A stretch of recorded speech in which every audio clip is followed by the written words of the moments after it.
बिस्मिल्लाहिर्रहमानिर्रहीम। इस निस्बत से अगर देखा जाए कि इन फ़िरक़ों में तमीज़ करना ये एक मेहनत तलब काम है और अहले सुन्नत की हकीकत मालूम करने के लिए ज़रूरी भी है। अगर इस तनाज़ुर में देखा जाए कि नासबी और ख़ारजी में इसमें मुक़द्दम कौन है, तो ये एक वाज़ेह सी बात है कि नासबियत मुक़द्दम है ख़ारजियत से। नवासिब का वजूद पहले मानना ज़रूरी होता है, ख़वारिज का बाद में। इसलिए ये तकरीबन पहला फ़िरका ही बनता है इस्लाम का जिन्होंने रेशा दबानियाँ पैदा करने का काम शुरू किया।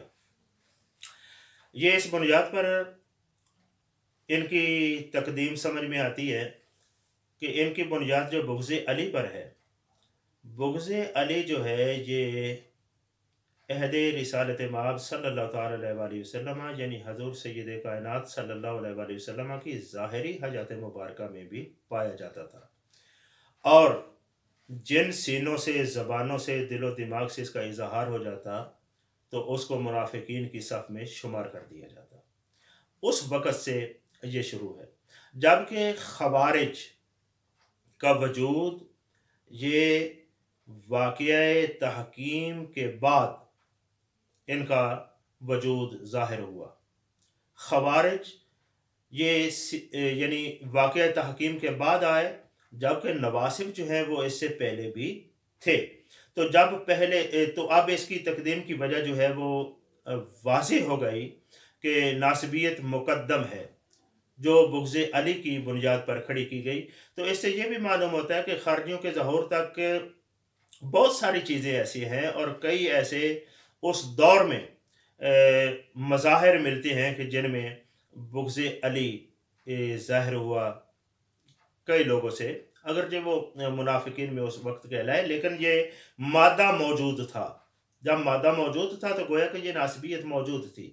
ये बुग़्ज़ अली वाली जिसको हम नासबियत इस वक़्त कह रहे हैं, और इस पर भी इत्तिफ़ाक़ है अहले कलाम का, जिन्होंने ज़िमनन या ख़ारजिया के उन्वान के तहत मुख़्तसरन भी ज़िक्र किया है जिन आइमा ने, उन्होंने उनके यहाँ भी ये मुसल्लम है कि बुग़्ज़ अली ही इनका असल मिशन है, उसके लिए ही ये काम करते हैं और छुप-छुपा कर करते हैं। जितना वक़्त की मुनासबत से इनको मुयस्सर आए हथ कंडे इस्तेमाल करना, उतना ये करते हैं। ये नासबियत है, इसलिए इनके ज़हर से बचना भी ज़रा दुश्वार होता है, क्योंकि ये बिल्कुल ज़ाहिर होकर जो है वो सामने नहीं आते। तो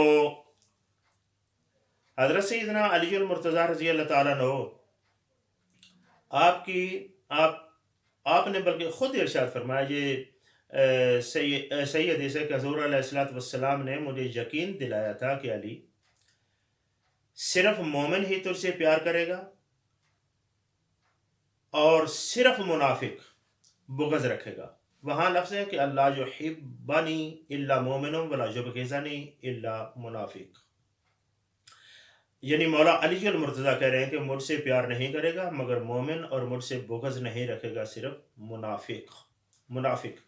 अब इसका मतलब ये हुआ कि उस दौर में बुग़्ज़ जो है ये मुनाफ़िक ज़ाहिर होता था, और हमेशा ये बात असल में काबिल ज़िक्र है जिससे ये धोखा दे जाते हैं कि बुग़्ज़ ऐसा अमर नहीं है, ऐसी चीज़ नहीं है कि जिसका ज़बान से ऐलान करना ज़रूरी है कि मैं जी बुग़्ज़ रखता हूँ।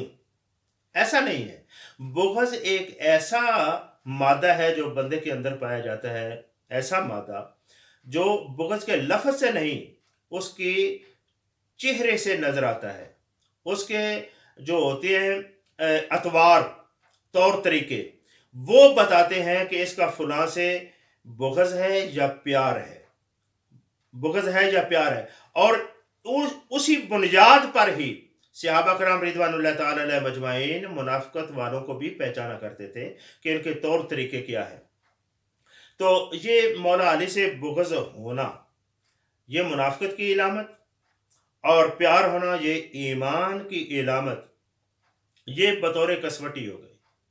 अब जहाँ भी बुग़्ज़ पाया जाएगा, ज़ाहिर बात है कि वो खरा मोमिन नहीं होगा, उसके अंदर यानी वो मुनाफ़िक़त वाला जुज़ पाया जाएगा। और ये एक हकीकत है, ये हमारे उलमा ने कहा है کہ حضور سید عالم صلی اللہ علیہ وسلم کے بعد کسی کو یہ متعین کرنے کی یہ اجازت نہیں ہے کہ وہ اپنی طرف سے یہ کسی کو متعین کر کے حکم لگا دے، سٹیپ لگا دے کہ یہ منافق ہے۔ کیوں کہ یہ سٹیپ لگانا یہ اس کے لیے جائز ہے کہ جو کسی کی قلبی کیفیت سے مکمل طور پر یقینی اور قطعی طور پر آگاہی رکھتا ہو، اور وہ بذریعہ وہی ہو سکتا ہے یا اللہ کا نبی بیان کر سکتا ہے۔ تو ہو سکتا ہے کہ اس بنیاد پر ہی یہ نام ناسبیہ رکھا گیا ہو کہ منافقت کا تو ہم نہیں کہہ سکتے، لیکن یہ علامت ظاہر ہو گئی بعد میں، تو اب اس کو ناسبی، کیونکہ اس کا معنی ویسے بھی ہوتا ہے کسی کے خلاف کھڑے ہونے والا، بلکہ وہ تہذیب ابن عساکر میں لگا لِأَنَّهُمْ نَاسَبُوهُ وَعَادَوْهُ، ان کا نام ناسبی اس لیے ہے کہ وہ مولا علی المرتضیٰ رضی اللہ عنہ کے خلاف کھڑے ہو گئے اور ان سے عداوت کی، تو یہ کھڑا ہو جانا اور عداوت کرنا یہ ان کو ناسبی کہنے کی وجہ بن گیا۔ تو گویا کہ جہاں کہیں بھی حضرت علی المرتضیٰ رضی اللہ تعالیٰ عنہ کے ساتھ کہیں عداوت یا اس طرح کا کوئی پہلو کسی سے نظر آئے، تو اس کو اگر اس کے نادانستہ طریقے سے اسے صادر ہو رہا ہے تو اس کو سمجھانے کی ضرورت ہے۔ اگر کوئی دانستہ کر رہا ہے تو پھر سمجھ جائیں کہ یہ واقعتاً ناسبیت کا کارندہ ہے، یہ وہ کام کرنے والا ہے۔ تو بہرحال اللہ رب العالمین جل جلالہ ہمیں ناسبیت، خارجیت اور اسی طرح رافضیت سے بہت دور رہ کر اہل سنت کی راہ اعتدال پر گامزن رہنے کی توفیق عطا فرمائے۔